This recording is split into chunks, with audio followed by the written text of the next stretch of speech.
Tekana umunezero ntangere vyo gusubira kubana namwe banywanyi bacu mubana natwe mu makuru n'ibiganiro vya misi yose tubandanya gushikiriza kuri no mbonesha kure yacu kandi yanyu Muhuza TV.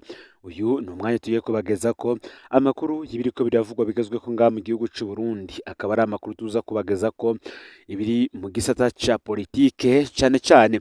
Ndagwaye kazi rero muri ano makuru bivanye naho dukurikirana uherereye, wowe uri ngaha mu gihugu c'u Burundi mu buraruko, mu manuko, mu burengero ndetse no mu buseruko, abari mu bisagara bitandukanye bigize igihugu, abadukurikirana baherereye mu karere ka Afrika y'ibiyaga binini, abari ku mugabane wa Afrika ndetse n'abari mu makungu ya kure, mwese ndabaye kaze muri ano makuru. Ni mu gihe haheze igihe kinini cyane kuva mu mpera z'umwaka w'ibihumbi 2021 mu Burundi hatanguye kwibonekeza ibibazo bitandukanye, aho muri ivyo bibazo bitandukanye harimo iciduga ry'amafaranga mvamakungu, aho ifaranga ry'u Burundi ryariko rirata agaciro ku rugero rudasanzwe. Ni mu gihe kandi abavunjayi nabo babandanya guhamwa n'iperereza, igitoro cabaye umuzi w'ibuye ngaha mu gihugu c'u Burundi, ifumbire yasubiriye gukena ndetse n'isukari yabaye umuzi w'ibuye, ndetse n'imbibe z'igihugu c'u Rwanda n'igihugu c'u Burundi zirugagwa. Ivyo vyose bikaba vyariko biravugwa igihe uhoze ari umushikiranganje wa mbere Arenguiyome Bunyoni yari akiri mu mabanga. Ni mu gihe kandi kunyuruza abantu navyo ndetse no gutosekaza agateka kazina muntu vyabandanije kwigaragaza, aho benshi babandanya bavuga ko urwanko rwabandanije kwigaragaza mu gihugu. Bamwe bati rero kuva Bunyoni abogojwe muri Nyakanga umwaka w'ibihumbi 2022 ko ibibazo vyose ariwe vyariko birashirwa ku gatwe, ese hoba harahindutse iki mu Burundi? Imyaka 2 n'amezi 2 biraheze General Arenguiyome Bunyoni abogojwe mabanga y'umushikiranganje wa mbere wa leta y'u Burundi. Ayo ni amabanga yamazemwo imyaka 2 n'amezi 2 nyene. Imbere yo kumukura naho atamuvuga izina, President Ndayishimiye yaragirije Bunyoni ko yashatse kumutembagaza. Mw'ijambo yavugiye Igitega hari kwigenekerezo ya 2 kwezi kw'icenda umwaka w'ibihumbi 2022, iminsi 5 imbere yuko amukura, President Ndayishimiye yagaranije General Bunyoni n'amaconco umwami Mwezi Gisabo yari yahaye vyose, ariko akipfuza intebe y'umwami. Ndayishimiye yagirije Bunyoni ko ari we yatuma igitoro, ifumbire, isukari n'ibindi bitaboneka mu Burundi, mu ntumbero yo kurondera ko haduka imyerekano yo kwiyamiriza intwaro ya President Ndayishimiye. Mu nyuma muri ntwarante umwaka w'ibihumbi 2023 naho President Ndayishimiye yagirije ko Bunyoni yari yararunze amahera mu nzu, atuma ifaranga ry'u Burundi ritagaciro, amanota arakena mu mabanki, yongera atuma amafaranga mvamakungu akena. Bunyoni agikurwa muri Nyakanga umwaka w'ibihumbi 2022, vyinshi mu vyankenerwa vyari bibuze mu gihugu vyaciye biboneka, abavunjayi bararekurirwa gukora atankomanzi, imbibe z'u Burundi n'u Rwanda zirugururwa. Umuzo wa General Gervais Ndirakobuca mu kibanza ca General Bunyoni kwigenekerezo y'indwi Nyakanga umwaka w'ibihumbi 2022 wamengo uhindutse inyishu ya vyose. Muri kino gihe Gervais Ndirakobuca arongoye leta ikiringo kingana n'ico Arenguiyome Bunyoni yagirongoye n'amezi 26. None inyuma y'imyaka 2 n'amezi 2 Ndirakobuca asubiriye Bunyoni, ivyo bibazo vyifashe gute? Ifaranga ry'u Burundi ryarataye agaciro ku rugero rurenga 100%. General Arenguiyome Bunyoni yasize $1 ry'abanyamerika rivunjwa amafaranga 4,000 y'amarundi. Mu mezi 26 Bunyoni yarongoye leta, agaciro k'ifaranga ry'u Burundi ntikahindutse kanini dufatiye ku rugero leta ya President Nkurunziza yasize ifaranga rihagazeko. Inyuma y'amezi 26 abogojwe, $1 ry'abanyamerika rivunjwa hafi amafaranga 8,000 y'amarundi. Ni ukuvuga ko mu mezi 26 Ndirakobuca amaze arongoye leta, ifaranga ry'u Burundi ryataye agaciro ku rugero rurenga ibice 100%. Muri Ruheshi umwaka w'ibihumbi 2023, President Ndayishimiye na Gervais Ndirakobuca barafashe ingingo yo guhindura amafaranga yose ibipapuro. Intumbero yo guhana Bunyoni na bagenzi we bagezwe kunyegeza amafaranga mu nzu zabo. Iyo ngingo ntaco yahinduye kiretse kongereza ubukene mu Barundi. Ikena ry'amanoti mu banki ryarabandanije inyuma y'iyo ngingo yababaje benshi. Ni mu gihe kandi abavunjayi nabo babandanya guhamwa n'iperereza. Bamwe mu bantu batoroherejwe na leta ya Bunyoni ni abavunjayi, abatari bake barafashwe barapfungwa, hari n'abagandaguwe. Umuzo wa leta ya Ndirakobuca wazananye n'agahengwe ku bavunjayi maze bahabwa uruhusha rwo gusubira gukora ku mugaragaro. inyuma y'amezi 26 Gervais Ndirakobuca amaze arongoye leta ibintu vyasubiriye kuyangara. Ubu abavunjayi bahigwa nk'abansi b'igihugu. Ubuho hadutse bishasha, abavunjayi bafatirwa mu bubare no mu mihana yabo ataco bakoze kijanye no kuvunja amahera mvamakungu. Uwufashwe arajanwe mu iperereza akananyagwa ubutunzi bwe bwose, nta na hamwe aheza ngo yitware. Benshi mu bavunjayi babayeho banyegeye canke bigasaba ko baha ibiture bamwe nyene bajejwe kubafata kugira baze barababurira hageze ingingo yo kubafata. Igitoro naco cagumye ari amananiza. Tubibutse ko imbere yo gukura General Bunyoni, President Ndayishimiye yamwagirije mu mvugo ifobetse ko be na Societe Interpetrol aribo babuze igitoro kuboneka mu Burundi. Ishirahamwe ryaratswe ububasha ryari rifise, hatanguzwa ishirahamwe rishasha ryitwa Prestige rivugwamwo umupfasoni w'umukuru w'igihugu General Ndayishimiye. Ishirahamwe Regideso ryarahawe kurangura ibitoro ribanje guhabwa umuyobozi mukuru yegereye cyane umuryango w'umukuru w'igihugu Major Jean Albert Manigomba. Amafaranga mvamakungu atari make yarasohowe muri BRB ahabwa ya sosiyete ivugwamwo General Ndayishimiye Prestige. Ivyakurikiye kaba kamuna. Inshuro nyinshi igitoro carabuze amezi n'amezi, gake hakaza haracamwo agahengwe k'indwi zikeyi kikaboneka. Iyo kibonetse naco abategetsi bakigamba ko bakizanye mbere yuko gisubira gukena amezi n'amezi. Agikura Alain Guillaume Bunyoni mu kibanza c'umushikiranganje wa mbere, President Ndayishimiye avuga ko yifatiye mu minwe igitoro ko kitazosubira kubura, none ubu kirakena akinumira. Gervais Ndirakobuca we imbere y'inama nshingamateka yaremanze ko ikibazo c'igitoro kimurengeye atari bakibazwa. Ibijanye n'igitoro vyarunyutse mu mezi 26 ya leta ya Ndirakobuca kurusha uko vyari vyifashe kuri leta ya Bunyoni. Ni mu gihe kandi abantu babandanye bavuga ko ifumbire nayo yasubiriye gukena. General Bunyoni yakuwe yagezwa ko ari we anyegeza ifumbire ya FOMI kugira hatere inzara abarimyi bagumuke. Inyuma y'amezi 26 Gervais Ndirakobuca arongoye leta, ifumbire yasubiriye gukena mu gihugu cose. Abarimyi bakaba bavuga ko bamaze amezi 3 bararisha ifumbire, none igihe cyo kuyikoresha kikaba kiriko kirarengana batayironse, na cane cane iyo bita ire.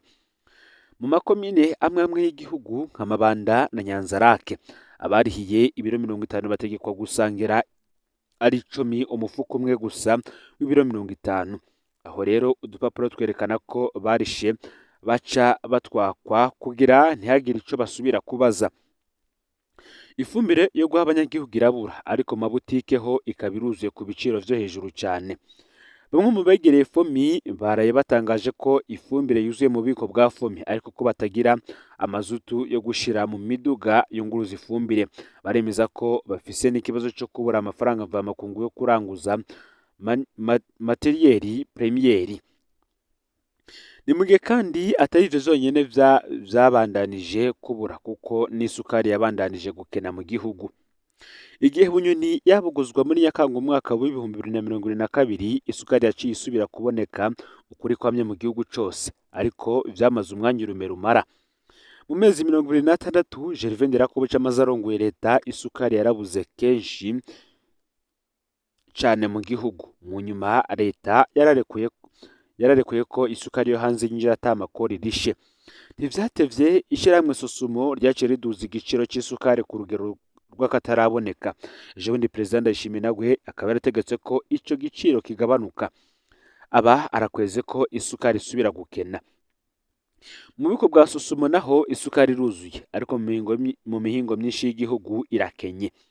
Ni mu gihe kandi Gervais Ndirakobuca nawe yashitse imbibe z'igihugu cy'u Rwanda zugururwa, ariko kuri ubu zikaba zarahejeje kubugarwa. General Bunyoni yapfuye gukurwa, imbibe z'Uburundi n'u Rwanda zari zugaye ku ntwaro ya Nkurunziza zica zirugururwa mu buryo butangaje. Nta tangazo rya leta ryabayeho, abantu bagiye babona ku rubibe harengana. Inyuma y'amezi 26 gusa Gervais Ndirakobuca amaze arongoye leta, imbibe zarasubiriye kugarwa. Kugara imbibe vyarakweza ubukene ku mipaka, abanyagihugu bo hafi y'imipaka baridoga cane. Uburundi bwarahombye amafaranga mvamakungu bwakura mu rudandazwa n'u Rwanda bene mu bidandazwa vyaca muri Tanganyika bija mu Rwanda. Abandi bahagorewe ni abagwayi bo mu Rwanda, murantunge bo mu Burundi bakenera kuja kwivuza mu Rwanda, hamwe n'abadandaza baja kurangura mu Buganda abahora boroherwa no guca mu gihugu c'u Rwanda. Akarenganyo kandi n'urwanko navyo birabandanya ukuri kwamye mu gihugu. Mu mezi 26 General Bunyoni yamaze arongoye leta vyaramunaniye gutunganiza indiri z'inzirakarengane zuzuye amabohero y'u Burundi, gunyura agateka kazina muntu harimwo kunyuruza abantu bakabugwa irengero no kuboreza igufa abapfungiye mu iperereza vyari vyarimonogoje. Bunyoni yakuwe muri Nyakanga umwaka wa 2022, kunyuruza abantu bisa n'ivyagabanutse rwose muri uwo mwaka. Mu mezi 26 Gervais Nderakobuca yamaze arongoye leta nta cyakozwe ngo ivyo bintu bihinduke. Kunyuruza abantu bakaburwa irengero vyarasubiriye kwimonogoza muri uyu mwaka wa 2024. Kuboreza igufa abapfungiye mu iperereza vyarasubiriye kuba umugenzo. Igisata c'ubucamanza ngo ni igisata c'akarenganyo gusa. Leta ya Bunyoni ntaco yakoze ngo isubire kunywanisha abarundi batatanye kubera ikiringo ca gatatu ca Nkurunziza. Leta ya Nderakobuca nico kimwe. Abatemeye ico kiringo babandanya kwitwa abansi b'igihugu. Nta ntumbero nimwe iriho yo kwiga ingene abanyepolitiki abari na gateka kazina muntu n'abamenyesha makuru bahunze bogaruka mu Burundi. Mu myaka 2 n'amezi 2 Gervais Nderakobuca amaze ari umushikiranganji wa mbere, nta ntumbero na ntoyi yo kunywanisha abarundi yigeze iboneka. Bamwe bati Gifyoti yaragarutse. Igihe General Bunyoni yabuguzwa mu mwaka wa 2022 hakoreshejwe imvugo nyinshi zo kumwambura iteka mu kumushirako ivyari bigoye igihugu cose, yayiswe maconco, yariswe Gifyoti. Inyuma y'amezi 26 arongoye leta, biraboneka ko Gervais Nderakobuca nawe yananiwe gutora umuti w'ibibazo. Ubutunzi bw'igihugu buri nyuma yaho Bunyoni yabusize. Ubukene bwariyongereye mu Barundi, abusuma bwarabandanije mu bigega vya leta, abanyonyezi nibahanwa, agateka k'umurundi kabandanije gusibangana. Icizere c'intwaro Ndayishimiye yagiriwe n'amakungu agitangura carakorotse rwose, kuko mu mezi 26 General Bunyoni murantunge General Gervais Nderakobuca yarananiwe. Nkuko leta ya Bunyoni yari ifise ikibazo cyo kubana na General Ndayishimiye asanzwe yifata nka yina Burundi canke nyene Burundi, maze umushikiranganje wa mbere akayobega gutwara igihugu wariwe, niko vyabandanije no kuri leta ya Nderakobuca. Ngo basigaye kumenya Gifyoti mushashi wariwe nico bazomukoza, ngese bazubaka kumukurako imbere y'amatora y'umwaka wa 2025 canke bazomubogoza kugira basubire gukanga abanyagihugu ko impinduka iraje. Ngibi vyinshi bitangazwa n'abantu benshi batandukanye, cyane cyane baravye ibibazo abarundi bariko baracamwo muri iyi minsi ya none biturutse kwikena rya vyinshi mu vyankenerwa ngaha mu gihugu c'u Burundi, aho harimwo ibitoro n'ibindi vyinshi bitandukanye biriko birakenerwa, harimwo isukari n'ibindi bitandukanye. Ni mu gihe kandi mu yandi makuru bivuga ko ari ibikorwa vy'amashuri vyoba vyarahungabanijwe n'ibikorwa vy'umugambwe uri ku butegetsi. Muti rero ivyo bikorwa ni bihe? Ni murantunge, reka imbere yuko tubageza ko ivy'iyi nkuru tubanze tubageze ko ibiri kuvugwa mu ntara ya Makamba na Rutana, aho gucerwa guteye amakenga mu itangwa ry'ifumbire nk'uko twabigarutse ko kibazo c'ifumbire cibonekeje cyane ku barimyi ngaha mu gihugu c'u Burundi. Abarimyi b'intara za Makamba na Rutana mu manuko bushira uburengero bw'u Burundi bavuga ko batakaje icizere cyo guhabwa ifumbire kuri aka gatasi. Haheze igihe kirekire bararisha amafaranga asabwa kugira ngo baronke ifumbire, ariko vyose vyabaye ivy'ubusa. Abarimyi babashije kuvugana ko mumenyesha makuru bikora mu Burundi bavuze ko bategezwa kuronka ifumbire yo gutera no kubagara, bakavuga ko rero bibaje cyane hampande y'ingendo ndende bategezwa gukora. Abo barimyi bakavuga ko bashobora kumara iminsi myinshi cyane ku migwa mikuru y'intara canke y'amakomine barindiriye guhabwa iyo fumbire, ariko ivyo bikaba ivy'ubusa. Uti turasunikana nk'ibikoko mu gihe cyo kugabura ifumbire. Bamwe muri twebwe barakubitwa n'igipolisi canke imbonerakure baza guhagarikira itangwa ry'ifumbire, bishikirizwa n'umwe mu barimyi b'Imakamba. Imakamba no mu Rutana abarimyi bakavuga ko igipolisi ko igipolisi borohereza abadandaza mu gutanga iyo fumbire kuko batanga ibiturire rw'amasoko muri izo ntara zibiri zihana urubibe na Tanzania. Abadandaza baca baja kugurisha iyo fumbire mu gihugu kibanyi ca Tanzania ku biciro vy'umurengera. Nubwo biruko kandi buri rugo rwose ruraronka agatike igihe rurishe, ariko ingo nyinshi zabonye ubwo butoke buhera murantunge zabonye ubwo butoke buhera kwirima riheze, bakavuga ko bafise ubwoba ko bishobora kuba n'ubu. Buri gihe abarimyi bidoza inyishu baronka ni muri iyi ndwi ifumbire izoboneka. Bamwe bati ese tuzoronka umwimbu twahora turonka kera cane. Rero amakuru yaragezwe ko muri kano kanya ufyonde subscribe canke sabone niba utari washina ko kugira ngo turushikane na dushikiriza usangize kandi no makuru bagenza aho bari hose kugira ngo baje baraba mu bamiri bashikirwa n'abiriko biravugwa bigezwe ko ngaha mu gihugu c'Uburundi yoba ibiri kuba biravugwa mu gateka ka muntu, igisata ca politiki, imigenderanire n'ayandi makungu ndetse n'ibindi vyinshi bitandukanye harimwo n'ubutungane n'andi makuru menshi turiko turabatunganiza. ni mukanya ntimuze gucikanwa n'Umuhuza TV. Imana ibahezagire mu bikorwa vyanyu vya misi yose muriko murakora.